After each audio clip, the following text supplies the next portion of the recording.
Hello, everybody, and welcome to this episode. Hi, Janet. Hi. Good to see you. Great to see you. We're on number 31. Yes. We've got quite an inventory. I keep talking about that, but you guys, there are some great ones all the way along the way.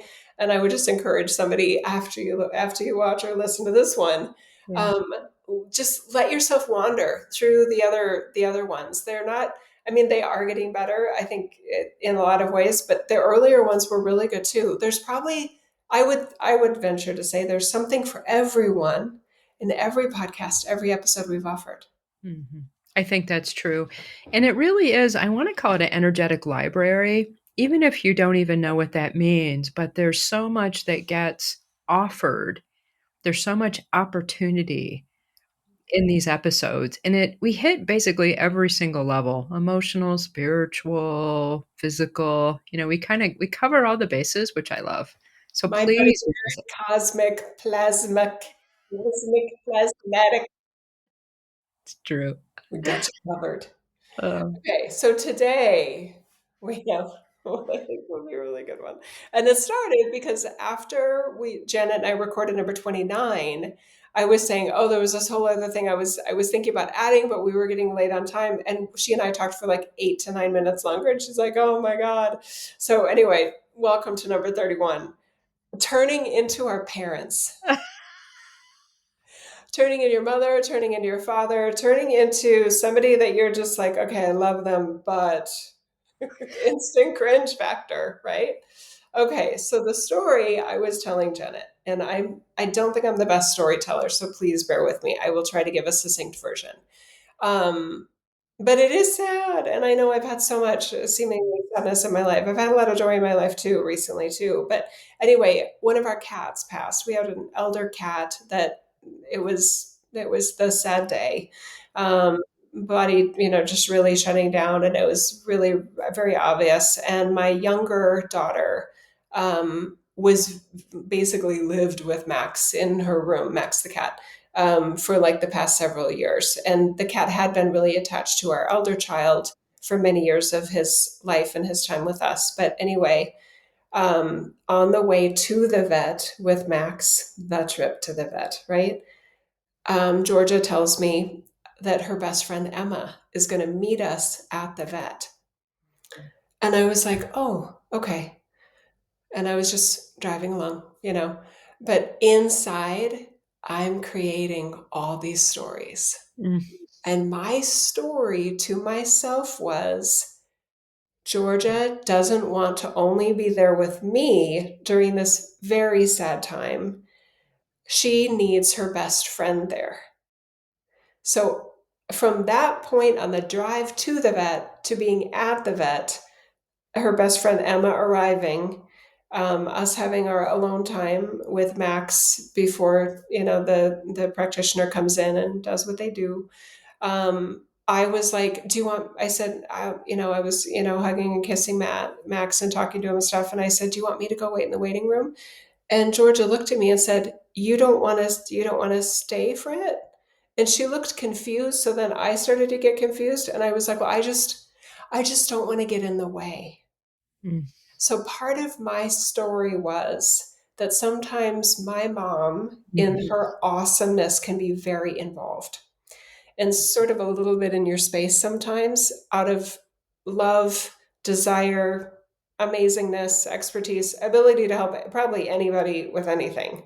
I was feeling like she asked her best friend to come because I was going to be too much in the Mhm. waiting in the room. So I said, well, I don't have to leave. I mean, I can stay. So I ended up staying. Um, and then like Jeff was traveling, my husband, Georgia's dad, and I said to him, Emma, she invited Emma to come when we were putting Max down. And it was some just kind of random conversation. I don't even remember why I mentioned it. He goes, really? He goes, that's interesting. He goes, huh. And then a couple days later, actually, it may have been a week later, I said something to Georgia about we were talking about my mom and sometimes the energy there. And I said, I love my mom, everybody knows that. But I do get concerned that sometimes I get a little bit too much in people's spaces. And I said to her, like when you asked Emma to be there when we put Max down, there was a part of me that felt like I was going to be too much and you would rather have Emma there than me. She put down whatever she was drinking and she looked at me and she goes, "You thought that I asked Emma to come when we were on our way to bring Max?" And I Mhm. said, "Well, yeah." And she kind of looked at me like, "Where did you come up with this idea?" And she goes, "No, Emma wanted to come." And I was just, my whole story, just like a fishing reel, just started to just unwind. And I was like, oh.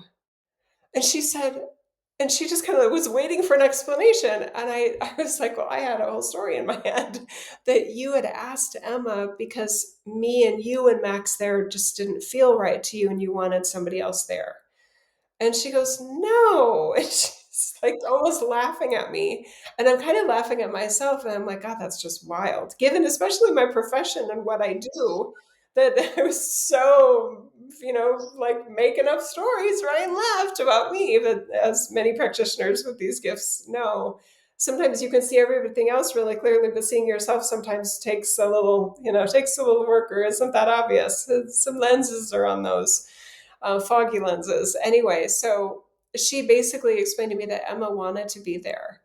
And she was like, "I was so glad you were there." And I said, "That's so good that we had this conversation because we're about to go on vacation and I probably would have been weird the whole vacation. Being all like insecure. It's like, is it okay if I'm exaggerating for just effect, but is it okay if I sit with you guys at the table? Can I sit next to you on the train? Am I too much? So sometimes when we are turning into our parents or almost like paranoid about being something we don't want to be, we get really unlikable and really unpleasant to be around. Insecurity, an insecure version of Jill is not my best Jill. I literally like I'm just like it's just I'm not relaxed. I'm not calm. I'm like, hey, how's everybody doing? You know. Anyway, so that's where we started off. Oh, wow. I mean, I so appreciate you sharing this because there's so many side versions of this story. And it's so revelatory about those detours that we take. And I was just giggling thinking about, my mother, like turning into my mother because I love my mother. She's been gone for a very long time. And and I find that there are some characteristics of her that I don't want to be, right? Like I just I just don't. And there's other ones that I absolutely love and Yeah. adore about her. But the that story making ability Mhm. that we have, it just shows we've been talking a lot about unconsciousness. I mean, that's the stuff that kicks our butts a lot of time, right? Unconscious, subconscious stuff. And that's such a prime example, and that idea that I'm too much. Oh, is that just like saturated into the human condition or what? I mean, that's like yeah. Wow. Let's just illuminate that and shed some light and love into that. Any parts of ourselves that think that, because it prevents me from showing up. It's such a shutdown mechanism. Yeah. And I think it's so common. I mean, when I think about, I haven't been a parent to children. I have a dog and I've always had animals, but the overwhelm of parent really initiates a level of don't to your kids, right? That overwhelm. And that can be so intrinsically embedded that I'm too much. And really, it's my parents were effing overwhelmed. It's really the truth of it in a lot of cases, right? So it's such a interesting dynamic. Wow. So much there.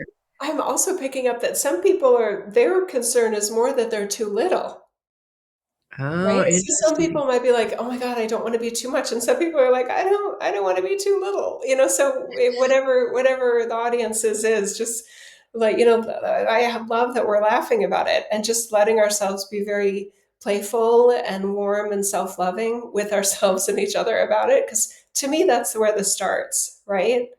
When Yes. I look back and really start to dissect and kind of deconstruct what happened with Georgia, it's possible I never would have brought it up with her and said it in there was no accusations, there was a good amount of self-reflection, which I am really good at. And I mean, she's 19. I think with any mother daughter, there's some contentious years in there, and we had our version of ours. But I never doubted her love for me, and I know she never doubted my love for her. But we're at a super, just beautiful spot over there, especially over the past probably 3 years. So just her just authenticity, her realness, and her bluntness, which I love about her. Of, wait, what? And kind of, being comedic in a way was exactly what I needed. I never felt defensive as she was saying it. I was definitely pleasantly surprised. But had I not given some voice to whatever insecurity I had, I would have missed out on the opportunity to be informed about what was really going on with somebody I deeply care about. Mhm. Now, she's a safe space for me, right? So she would never take that vulnerability and, like, oh, you just handed me a weapon here and I'm going to use it on you. Some people in the world would. Oh, Mhm. you have an insecurity about turning in your mother? Oh, I've got a whole bunch of games I can play with you on that, right? There are people that you probably do not feel safe with, and I would encourage you to trust your instincts with that. Mhm. But with the safe space relationships where you have each other's only positive intentions for each other and really an underlayment of love with everything, that's a great space to explore. Just like sometimes I feel like I'm this in our relationship and I don't know if I like that part of me. And just say it. You're not asking for anything from them. You're just honestly reflecting. And you might be very surprised by what comes up next. Mhm. You might be creating stories that are getting in the way of a further level of enjoyment in your relationships. Yeah, it's a major doorway to intimacy. Yeah. And again, we've said intimacy is not, we're not talking sexual. When we talk about it, we're talking about closeness. So thank you for saying that. I'll be quiet now because I want to hear more. It opens the door to intimacy. You're 100% right. And that's God consciousness. That's It life opens force energy. the That's walls. unconditional love. It's so beautiful. Yeah, that, God, I just wanna breathe a little bit with that. Like, those potentials for intimacy, and I appreciate you differentiating the people that use information as weapons, because that also can be an unconscious pattern and that I've needed to identify, and I get a feeling about it most of the time. There's something about, like, I don't know if I should share this, right? And I might test it out like this much just to see how that works. But there have been times where my kind of automatic self protection mechanisms have prevented me from sharing in certain situations. And I Yeah. can see later that it's like, oh, thank goodness, because it would have been, not a good situation. This applies in every single relationship we have. Yeah. Every single one. And I wanna kinda put a plug out there that if you feel weirdness in relationships with people that are safe and that you do love, to check it out. And I Let's, tend to monitor my stories because I'm becoming more storyless. Like, I realize that stories can be such rationalization mechanisms or a mm, way to hold certain ways of being in the world in place, and that prevents me from experiencing newness and new things.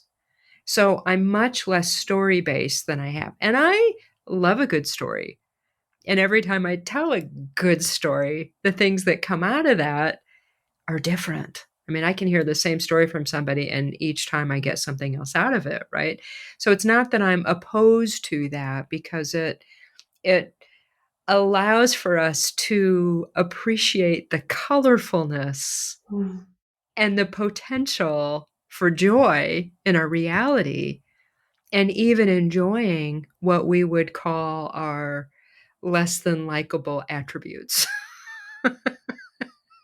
and not judge ourselves. I mean, Jill and I, in every single podcast episode that we've done, this is like baseline foundational for us. Like, don't take yourself too damn seriously, you know, even in the ways that we've been hurt. I mean, whatever the situation is, that level of compassion and that level of unconditional love gets to override everything. You know, even if I look in the mirror and I see my mother staring directly back at me, you know, Mm. and it freaks the crap out of me, you know, that gets more love, not less.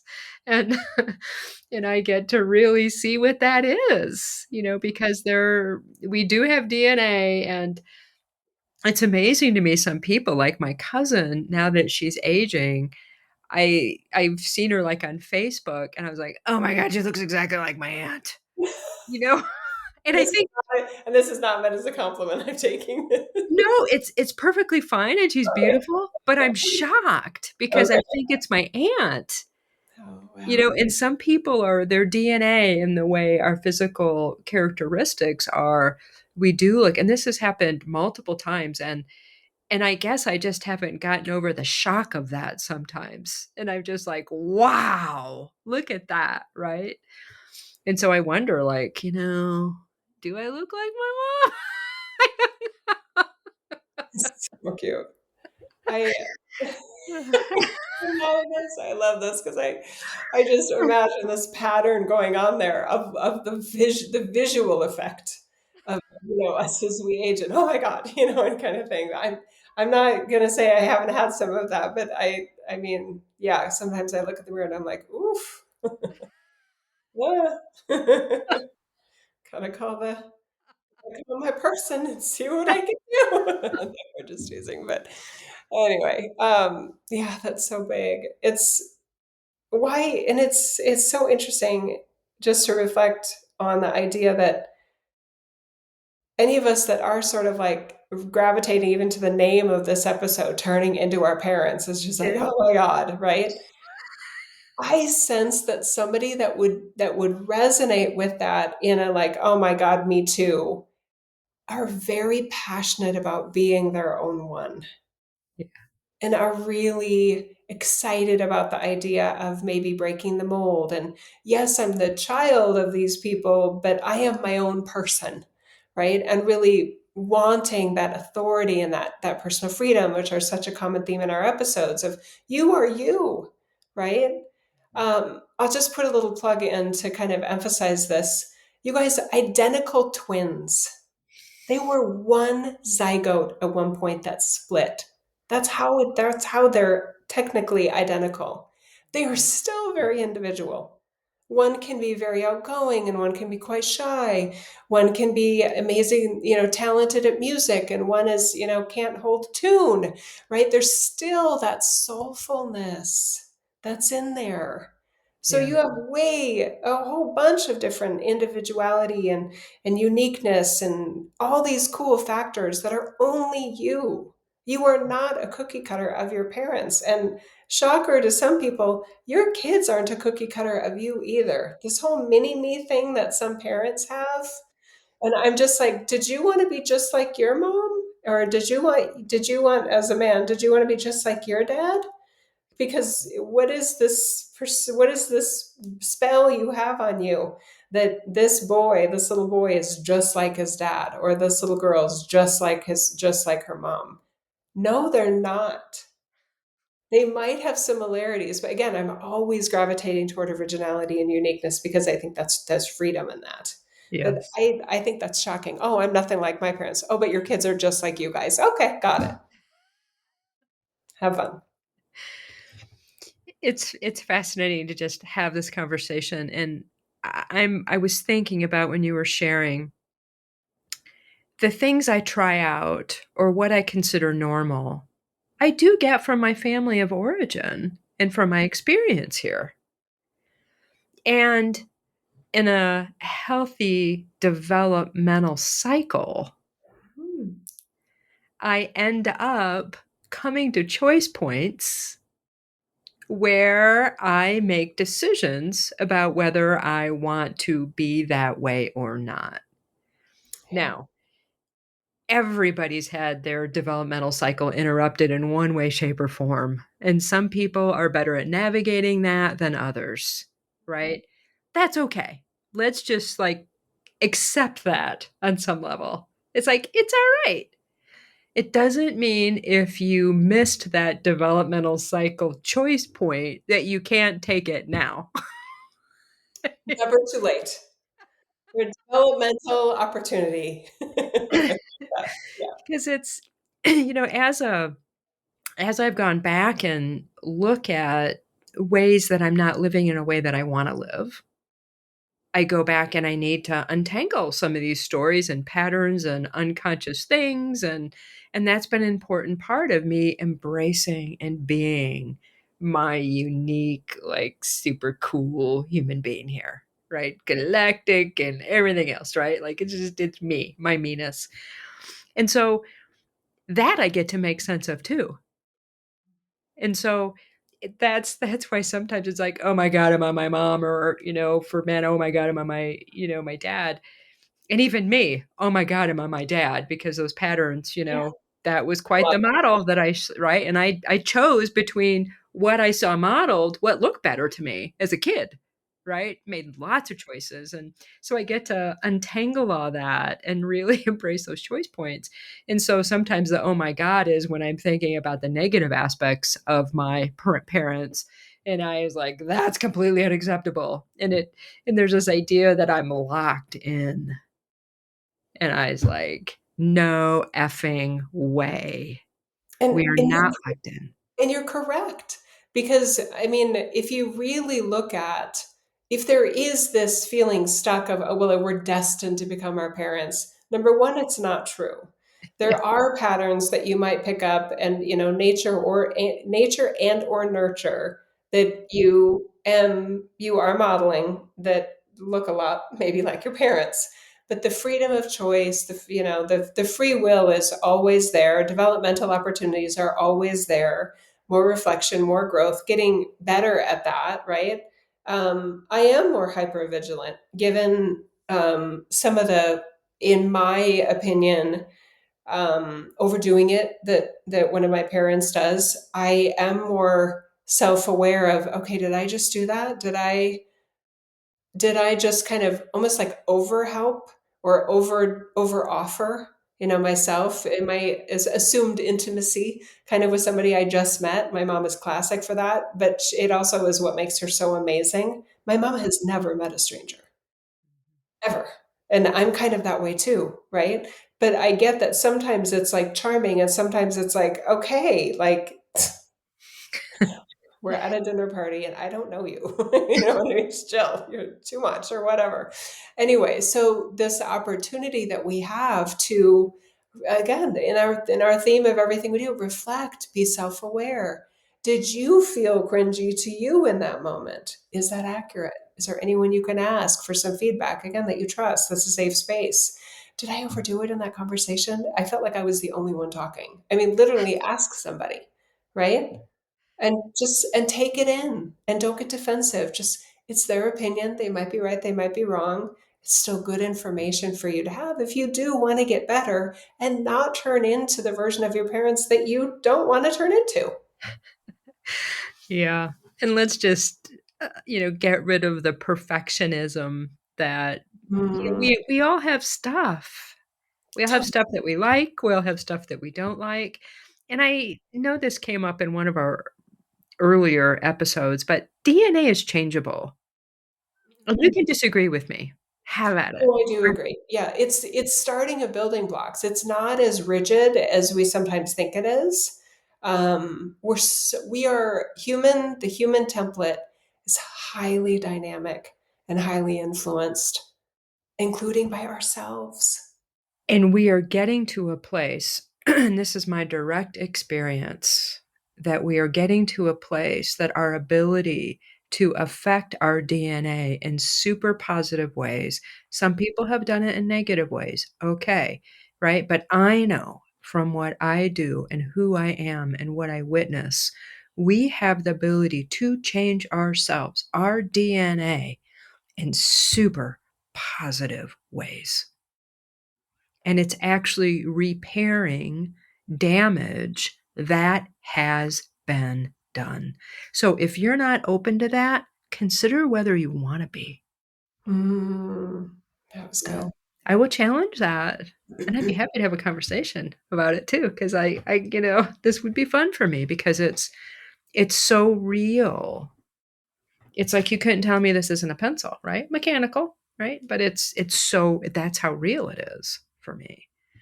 And everybody can do it. It's not exclusive. Some Yes. people that are more practiced at it, Yeah. and there are ways for us to develop those muscles, and it all has to do with what we talk about, the essence of who we really are as God moving through us as us, And what we'll allow ourselves to be, which we getting out of our way. consistently underestimate, getting out of our own way. Yeah. And this is where the meta part of metaphysical to me gets really, really exciting. And I get really passionate about it because it doesn't, it's really utilizing to our advantage and the advantage literally of the human race where where there is flexibility, where there is adjustment and untapped potential. To me, that is such a metaphysical topic when it comes to physiology, when it comes to psychology, when it comes to spirituality and theology. There's a lot of room to play in these things. So, if somebody were to come on and counter us in terms of there maybe a geneticist or something saying you cannot change your DNA, well, maybe what I would say then is I don't have to actually change your definition of genetics to get a powerful physiological outcome that you would not have predicted. Mhm. Brilliant. See what I'm saying? And there are science. I mean, Joe Dispenza, there are people out there that have measured changes. However you feel about Joe Dispenza, I don't listen to him, but what I hear is that there is science-based epigenetics, right? It's a field that what people would call science, it's where science and spirituality are meeting on some level. And I'm not going to talk a ton about this because I can't speak intelligently or knowledgeably enough about it, but I experience it all the effing time. Yeah, me too. And I really, I have a lack of enthusiasm. How is that for euphemism? About some of the poster boys and girls and ladies and men for metaphysical. I mean, Yeah. Greg Braden. I'm sorry, I'm not a big fan of some of those biggest names of people that were like, well, they were this, and then when they say something metaphysical, now we know it's true, and they have the science. And sometimes I look at. I'm not saying you're saying that, but I hear that Yeah. a lot Yeah. of people that are dedicated to the kind of meta realms of this reality. They they hang their credibility on, in my opinion, very incredible, uncredible Mm, individuals. So yeah, I actually get concerned when somebody gets, they get a cancer diagnosis and then they go on the Joe Dispenza kind of, bandwagon. And I'm just like, good luck. And I really hope it goes well. I don't study those individuals, but what I've heard and the outcomes that I've seen with clients that have been devoted to some practices and ideas like that, they what I've seen is they overpromise and underdeliver all the time. And there's a lot of very fuzzy information that sounds like science and sounds like facts that ends up being very disempowering. And that really bums me out because their audiences are huge. yeah, I love this because this is where I just want to kind of emphasize this. We'll talk about this all the time because it's so integral into how we interact with our world and what kind of life we lead. If I actually honestly can't listen, don't want to listen to either Greg Braden or Joe Dispenza. This is absolutely no disrespect to either man. And I do believe that, well, if I could or was guided to go listen to them, I would learn something. And the key here is not to give away our inner authority or Yes. think that there's outward magic, right? This is that thing that we will continually dwell on and encourage you to develop your own discernment mechanisms. And we talked about this in 30 about being susceptible out of desperation. And it's like if you've got something like that where you're looking for a solution to something medical, go back and listen to, 30 because there's some really great Yeah. information there that can loosen up some things for you and I think would be very helpful. And always, I'm gonna say it, fucking pay attention to that, man. Like, I don't like to use like real F bombs here, just pretend ones, shortened ones. But in this case, I will use it very deliberately because if I'm gonna get fiery about anything, it's like I am so committed and dedicated to helping people be who they are and use their own skill sets and intuitive mechanisms and knowings like that. I will stand beside you. I will cheer you on. I will say, that doesn't seem right. Look Yeah. a little deeper and see what's happening. He is not the solution. He may present ideas that may help you to know something about yourself. And that may end up in a miraculous healing for you, but it's not about him. No. There's an overconfidence, there's an over personalization of the solutions to them, and that's partly the marketing, that's partly the shtick. And it Say that invades. again. Say that one more time. I want you to say that again, please. I don't know if I can say it again. There's an over personalization of the solution that Over disempowers over personalization of the of a solution, that, solution. that they're the master creator. Over personalization. There's something here. Over personalization, because this goes back to how we're susceptible. And I'm sorry for interrupting you, but No, it no, felt no. very This important to stick my nose in there. Oh, over personalization, which makes it relatable, which allows trustworthiness to come in, perhaps where it's not founded. And then the burden of proof to the recipient of their answers or wisdom is oftentimes highly based on whether they like the person. There's a whole bunch of people I like that don't have real solutions for me, but I like them. So there again, we're back to episode number 30 in that way, but I get really uncomfortable when of any type of solution provider when it's like without me you wouldn't be where you are.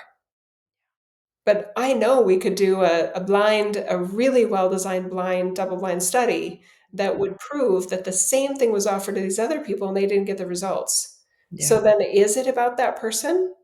Probably not. It's highly affected by the recipient. So I don't like it.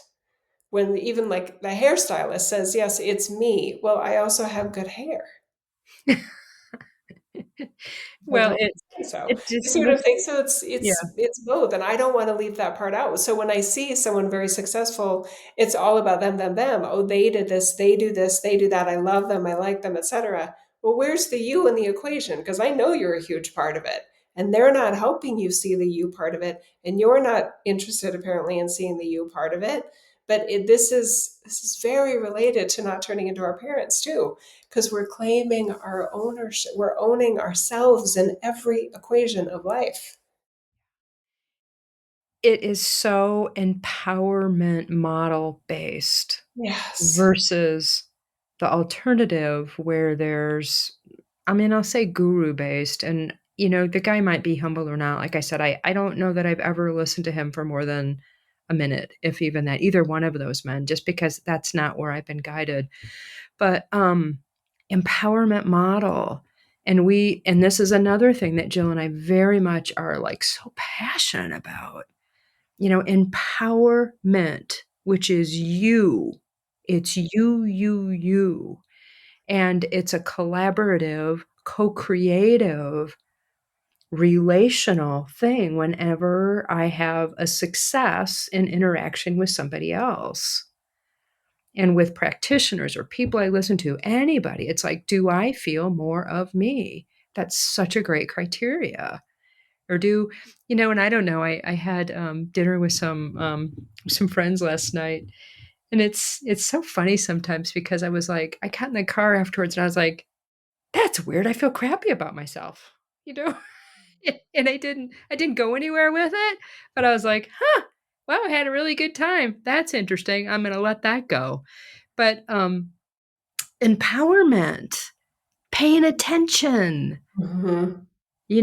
I not being anybody else than me. Even though I have a stronger likelihood to look like my siblings or my parents, that's another one we can also look like our siblings and to really celebrate that.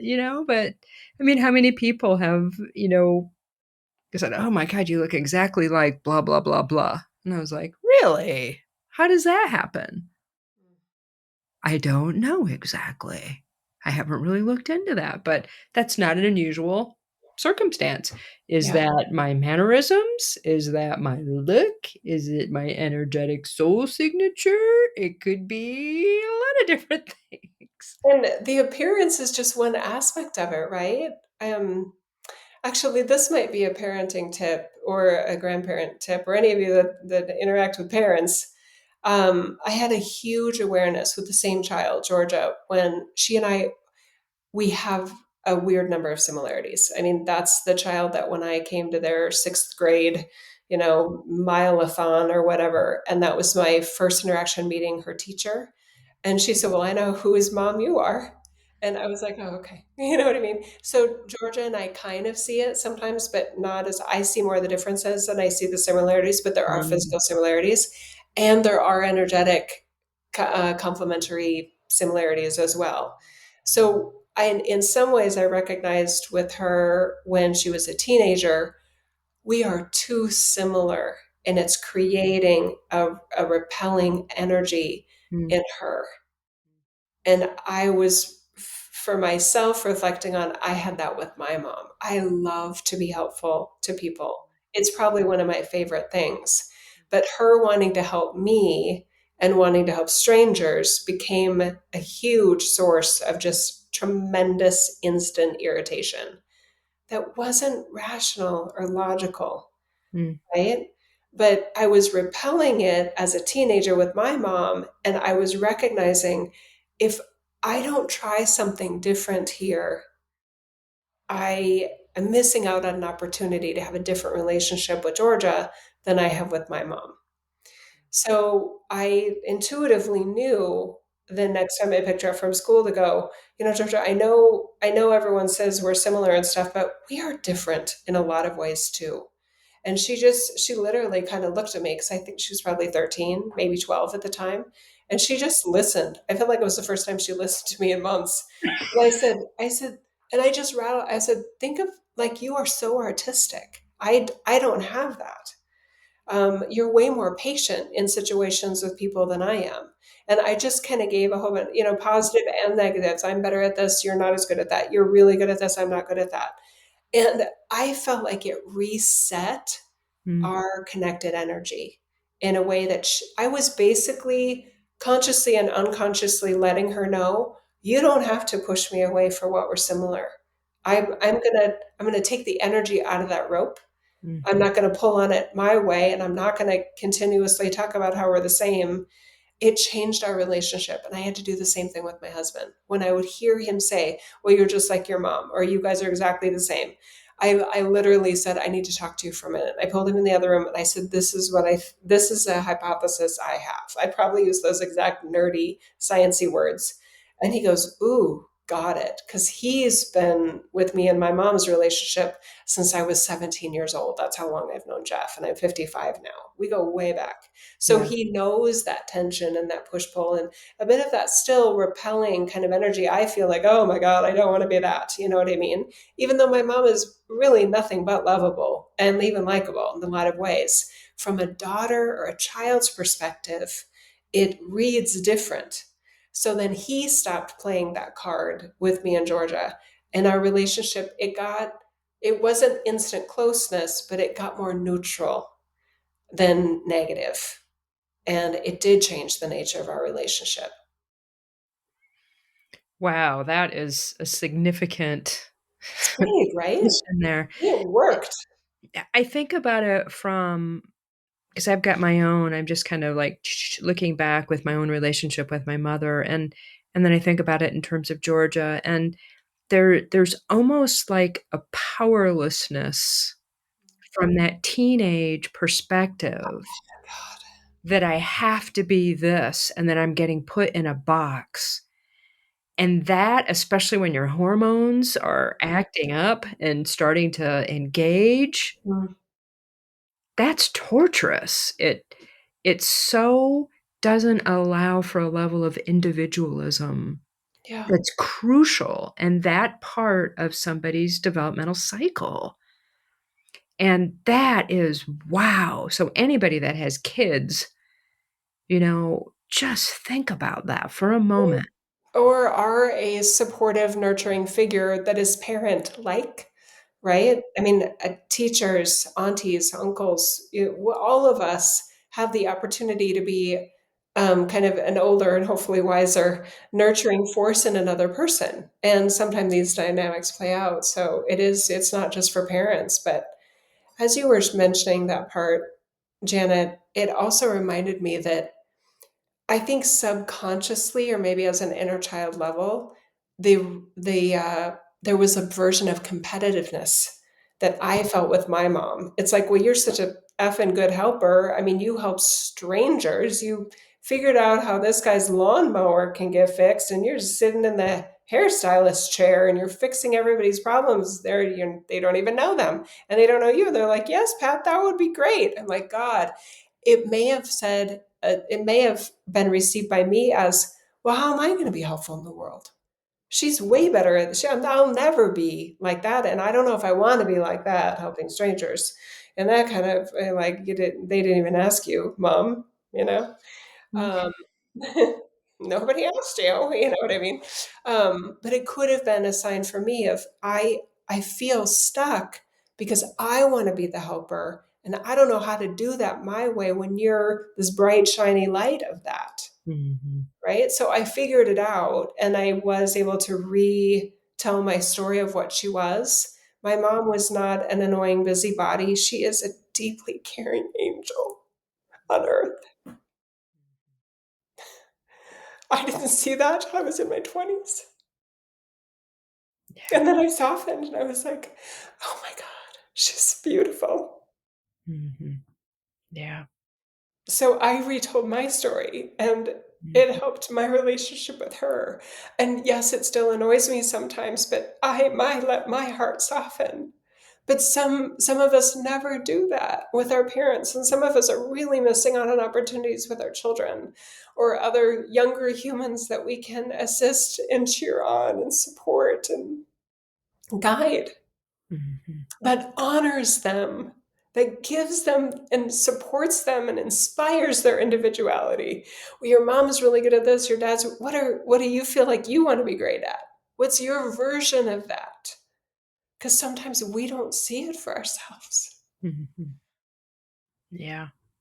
I can relate to that too. My parents, I heard this so many times. I'd go to weddings of friends or cousins or relatives of some sort, and they would talk about my parents as the stable influence in their life that kind of gave them permission and helped them in ways that nobody else did on the planet. and change the whole trajectory of their lives. I mean, that's how they would talk about my parents. I get goosebumps just talking about it. And I'm like, I think I felt as a kid. I mean, look what I do as a profession. You know, I have that too, and it is a little confusing thinking like the parents have the market on that. You know, and there isn't room for Mhm. me as a child. You know, and it's also that thing about the way I do it is way different than my parents, way different, and sometimes that level of individuality, you know, I remember my dad in particular. Oh, my ex got so pissed off about this, but, you know, we'd be doing projects or whatever, and he would take stuff out of her hands because, like, "This is the way you do it," you know, and she'd just be like, "Grr," you know, that really triggered something within her, but my point in that is there was this way to do it, and that was part of the umbrella that I grew up with, that and it was a good way, but it might not have been my way, and so I think in that competitiveness and the similarities, this is another thing to consider is how to encourage younger ones that level of individuality and let my good ideas sit on the shelf for a bit and see what kind of good ideas this young person may have that I don't, you know? That's so good. It brings in the vulnerability and the learnability, if that's even a word, that we have from anyone at any age, from any experience set, et cetera. We can all learn something from everybody, and I will add, because this part gets left out for a lot of people, there's always something you have to teach someone else. We all have something amazing and relevant to teach another person. So keep that cycle going. Don't just be a sponge sucking up water. Drain some of your water here and there, people. Feed some flowers, you know? It's if we underestimate what we have to give and what we have to contribute in everything and anything. Yeah, that's that hesitancy or holding back when I get, like, a little nudge, and literally it feels like that sometimes, like somebody's, like, pushing me from behind. It's like, Yeah. "No, no, it's yours," and I use that metaphor of, you know, like, God giving me the baton because it's mine to run like hell, right? Like, "Nope, this is yours to speak up here," and, um, and you're right about that. I Yeah. mean, we're never gonna hit the level of collaboration and co-creatorship and true honor and respect and come up with some really brilliant ideas Yeah. about how to live and relate and create in our world in very original ways because it requires, you know, an interaction with that. So that's a great reminder. It's that, you know, where are you on that spectrum? It's like, whoa, like even it out a little bit. We're co-creating here. We're both important. A give and a take, a give and a take, a give and a take. Yeah. It's beautiful. The reflection that you gave about aunts and uncles and things like that, describing your parents in such a flattering and positive way, and then your awareness that you actually, you know, have a lot of that positivity and that role that people look to you as and how you view yourself. Um, I like how we started off the conversation by turning into our parents as like, "Oh my god, no," you know? And now we've sort of come around full circle, but also, hell yeah. I mean, the parts of our parents that maybe some of us are at a different willingness to see the positive aspects of what our parents are, or in some cases were, for some of you that have lost your parents. Yeah. There's a lot of possibly healing and wholeness that can come about from that. I can easily come up with a story that I, as a soul, wanted to be a helpful, loving, and hopefully wise being on the planet. And what greater two parents to pick as their oh my god as their way of doing that. I nailed it. And that didn't have to mean they're perfect. Of course they're not, and neither am I. But oh my god, so great. I have that too. I've had multiple times in my processing or my self-awareness moments where I was like, wow. Yeah. And I just could see and feel and know the power of that. And I know I've shared this before too, but anybody that's seen my parents and I in the same room, the love is so huge. I Mm. mean, you could feel it. You could feel their love. You could feel their pride. And, that with all the other stuff, Yeah. that's the foundation. And I Yeah. got stuff in my closet, I'm not pretending I don't. And some of Yeah. it was, pretty big stuff, but Yeah. it doesn't mean that that wasn't there. Yeah. Thank you for including that part too, Janet, that for anywhere that our parents let us down, or in some individuals, their parents literally harmed them, emotionally, physically, etc. I know that God's love in our heart is big enough to be able to acknowledge that truth alongside the the positive attributes that they did offer us and the world. Um, I have so much compassion and sadness for individuals that where their parents were a version of greatness outside of the family, but inside the family they got a almost like a monster, opposite side of the coin of that. So they never got the best they feel, and they might be right that they never got the good side of their dad or their mom, but they saved that for the rest of the world. That has to be a real feeling of having been cheated, and the deception and the inauthenticity of what their parents were. Anyway, so I'm just offering a lot of love and compassion, and uh, to the degree I can, understanding that that's got to be a very difficult relationship in terms of being a child of parents like that. Yeah. And I wanted to add to that that's healable within you. Yes, only that's the only place for healing of that. Mhm, They can be past for decades. You don't need them to heal from that. mhm. This is a solo project. The It pain is. didn't get there in a solo way, but you resolving it. What word would you say? Transmuting it, transcending it, Jana? What would you say? Those work. Just literally moving into a different state also is possible. Yeah. And literally, like, very gently, like, letting it go. I just get the version of interesting, like, when people leave ashes and they're like I just saw, like, a boat and you're just, like, leaving, like a lotus flower, with the ashes, you're just letting it go and you're letting it float away because that's Not not what's yours happening anymore. now.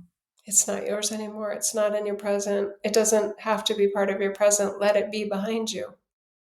Quite literally, and there's something about watching it float away, whether it's a balloon, whether it's there's something about it where you see yourself separate from that.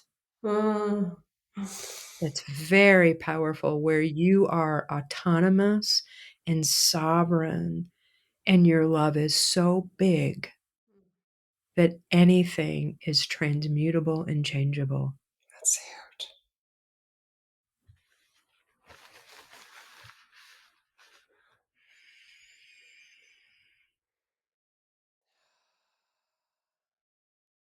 Lots of identities disappearing and moving away, right? Yeah. Because And that's what is and identity. it is that straightforward. We are not our pain. We are not our disappointments. We are not our unsuccessful experiences. They are a part of our journey that we have had, and we don't need a reason for it. It's part of our fabric, but it doesn't identify us. We don't have to over personalize that or over identify with it. We are always more than our pain. We are always more than our grief, and we are always more than our greatness. It's a very strange reality here. It's very wild, a very unique experience offered. Very complicated. It's so true. Oh, wow. Thank you so much. What a beautiful conversation, and I hope people received what, maybe opens their heart a little bit, softens rough edges, allows them to find different pockets of internal joy and possibility. Yeah, it's good. Be gentle with yourself, you guys. If you re-listen to this, you will get a whole other layer. And some of you, like, yes, I'm going to put it on repeat now. And some of you are like, I'm going to give myself a couple days. This is a lot to swallow, and that's okay. But I just highly encourage repetition, maybe especially with this episode, because there's a lot of depth to this one, and the wounds, the parent-child wounds on both sides of that coin are just some of the biggest ones that we have, and the opportunity to reflect on it differently, look at it differently with love and with maturity, emotional maturity, and more self awareness is a gift you give yourself, and it's a gift you give every relationship you have. Amen to that. Mm. Thanks, everybody. All right. Thank you for liking, subscribing, sharing, spreading the news that there's some good stuff over here. And we do not make it about us. We're talking about you. We'll use ourselves as examples, yes. Right. And we have some good ones, right? Because 'Cause we're human too. Yeah, and we've got, good decades of stories and experiences to share. And we do it in a way with so much humility, I think, and that's part of our self-awareness and just bravery, I guess, and courage and strength. But yeah, I don't hope my most vulnerable story is, the cat story is just embarrassing. I'm just like, the fact that I got all weird during something so serious. And I'm just like, oh my God, Jill. Yeah. Anyway, love you guys. Thank you. Thanks, Thanks, Jenna. everybody. Thanks, Jill. Bye.